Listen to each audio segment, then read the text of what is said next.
മദ്യവും മയക്കുമരുന്ന് കാരണം എത്രയോ കുടുംബങ്ങളാണ് തകർന്നു പോയത്. എത്രയോ മാതാപിതാക്കളുടെ സ്വപ്നങ്ങളാണ് ഇല്ലാതായത്. അതാ അവനെ നോക്കൂ, മയക്കുമരുന്നിന് അടിമയായവനെ അവന്റെ പിതാവ് ഒരു മുറിയിൽ പൂട്ടിയിട്ടിരിക്കുകയാണ്. എന്റെ തല തിരക്കുന്നേ.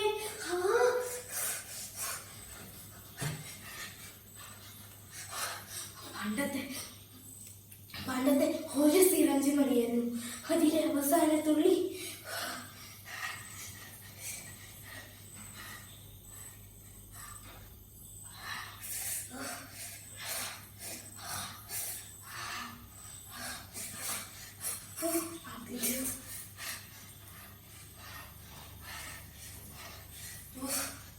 ഒന്നുമില്ലല്ലോ.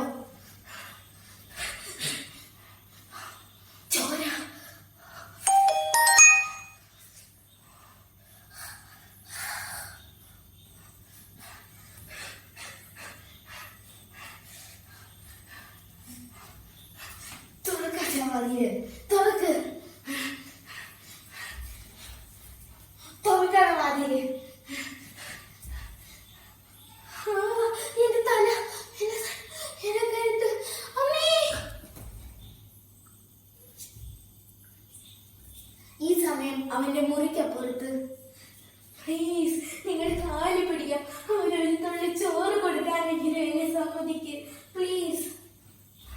ഇല്ല, നിന്നെ ഞാൻ സമ്മതിക്കത്തില്ല. പേ പിടിച്ച നായാണ്. ചോറ് കൊടുക്കാൻ പോകുന്ന നിന്നെ പോലെ അവനെ തിരിച്ചറിഞ്ഞെന്ന് വരത്തില്ല. അയ്യോ, അവനെ പറയല്ലേ, ഞാൻ അവന്റെ അമ്മയല്ലേ. ഒരമ്മ ഇത്രയും നാളെ സ്നേഹിച്ച് വഷളാക്കിയത് നീയാണ്. മറുനാട്ടിൽ എല്ലുമുറയെ പണിയെടുക്കുമ്പോൾ എനിക്കൊരു മോഹമുണ്ടായിരുന്നു. അവൻ പഠിച്ചു വലുതായി വലിയ ഒരാളായി നമ്മളെ പൊന്നു പോലെ നോക്കുമെന്ന്. എന്നിട്ടിപ്പോ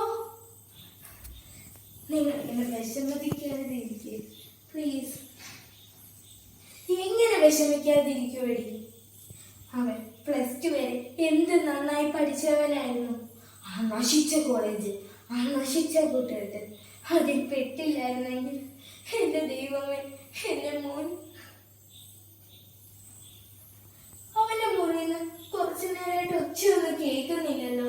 നിങ്ങളൊന്ന് പോയി നോക്ക് പ്ലീസ്. അവൻ തളർന്നുറങ്ങി കാണും. ഇപ്പൊ കാണിക്കുന്ന ഈ ശ്രദ്ധ നിനക്ക് നേരത്തെ ഉണ്ടായിരുന്നെങ്കിൽ, അവന്റെ ഓരോ നീക്കങ്ങളും നീ എന്നെ വിളിച്ചറിയിച്ചിരുന്നെങ്കിൽ. എന്റെ ഫോൺ ബെല്ലടിക്കുന്നു, ഒന്ന് പോയി എടുത്തോണ്ട് വന്നേ.